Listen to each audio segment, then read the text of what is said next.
baby! Oh yes! First of all, the colouring, the use of the greys with the classic black of Slick Revolution is a really nice visual upgrade. My guess is this is the much vaunted Flexi 2.0. These two are the Urban range, and this bad boy, I'm guessing, is the Urban 80, which is the upgrade for the mini eBoard, which I reviewed in Tarifa in Spain, along with the predecessor of this board. And it's actually the one I'm most excited about, because now I've moved out of London, I'm living in the countryside, I go into London to work, and I really want something that's small enough and light enough to cruise the city. The other thing I'm super excited to see is the controller. One of the things that I wasn't too keen on about the boards that I tested in Spain was the controller. And Rob told me that at that point they were just going into development of a brand new controller, and this is what it looks like. It really does feel ergonomically right. It fits in my hand.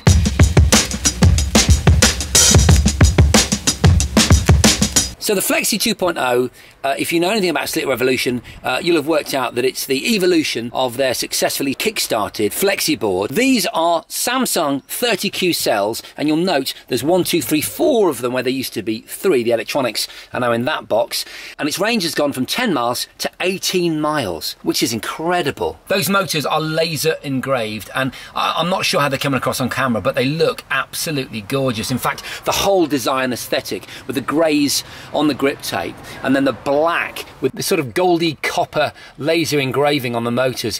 It's just beautifully done. New wheel compounds in both the rough stuff, those sort of lunar moon buggy wheels, and the Urban wheels. They've gone from 85A to 78A, making it a much softer ride, a much more comfortable ride, although I'll feed back on exactly how that feels in a moment when I'm riding the things. Gorgeous, absolutely beautiful. 110mm for the rough stuff wheels, 83mm for the street wheels. The deck is made of maple on the Urban kick. You'll see the kick tail at the back there, which I'm really interested to try out. Look, you can just see it just rising up at the back. In fact, if I put the Urban street wheels on the Urban kick, it would start to look a lot in terms of its dimensions and shape and its kick tail, like the boards I used to ride in the 80s. I had a Pal Peralta. This is a very modern innovation though, look. This is polyurethane. It's on the front. It's going to be on all of these 3, but at the moment they're so new. I've got the early versions. The kick though has the polyurethane nose, which is so that it can take an impact. It's got that front and rear. All 3 decks are going to have that feature though. Same range on all these boards, 18 miles, but the Flexi board has a higher top speed. It's more powerful. It's got a higher voltage. It's from bamboo to maple on all 3 decks. That's because the amount of layers in maple makes it easier for Slick to control how flexible the board is. That's why there's 7 layers on the Flexi, so it's got that flex, hence the name, and 8 layers on the other 2 boards because they don't need to be quite as flexible. Here's an interesting point to note. They're actually going to make 2 versions of the Flexi, a 7-layer maple deck and an 8-layer maple deck, and that's so that heavier riders don't get that kind of flex that you sometimes see on competitors' boards when it's a taller, heavier rider. That's a really nice consideration. Okay, so that's a really quick overview of the 3 decks that have appeared in my boot. What I think I'm going to do to give this test a little bit of a focus is test all 3 boards and then make a decision as to which one I think suits my requirements and my lifestyle. So this is set up for kilometres per hour. You can change it to miles per hour. That's the battery level of my skateboard, and that's the battery level to the left of this controller. There's a dead man's trigger there, which I press, and then I move this forward. All right, let's do it.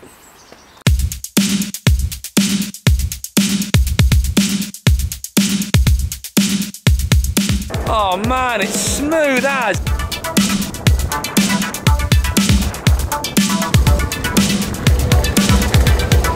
The board rides like a skateboard from my youth. It really does.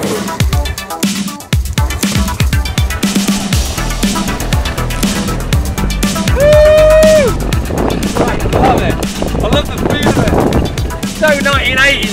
I'm now on grass, and I've got to say, handling it absolutely no problem. Bearing in mind as well, I'm only on speed level 2 because I didn't want to kill myself. Sand, look at that. It's dug right in there. All right, so sand is a no-no, but relatively deep grass and soil is no problem at all.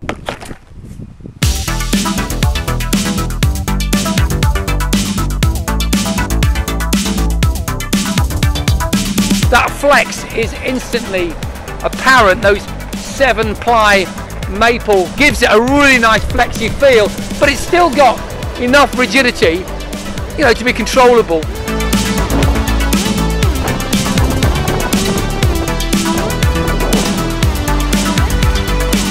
I'm much more used to these 83mm wheels from my longboards.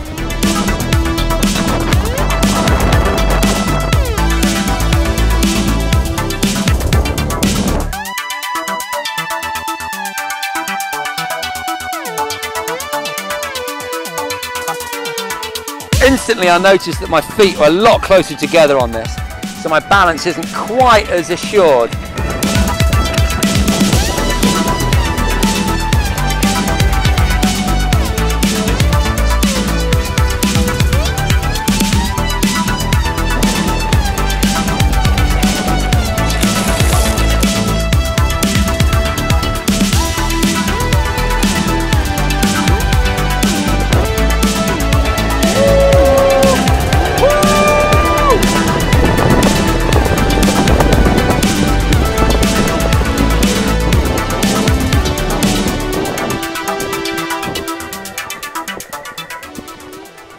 Okay, well, to make things easier, I'm going to lose one of the three.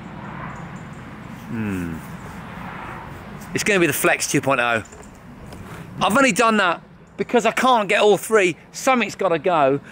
And the reason that my final choice comes down to these two, I just love the old school 80s kickflip, bowl riding heritage that's behind the design of the Urban Kick.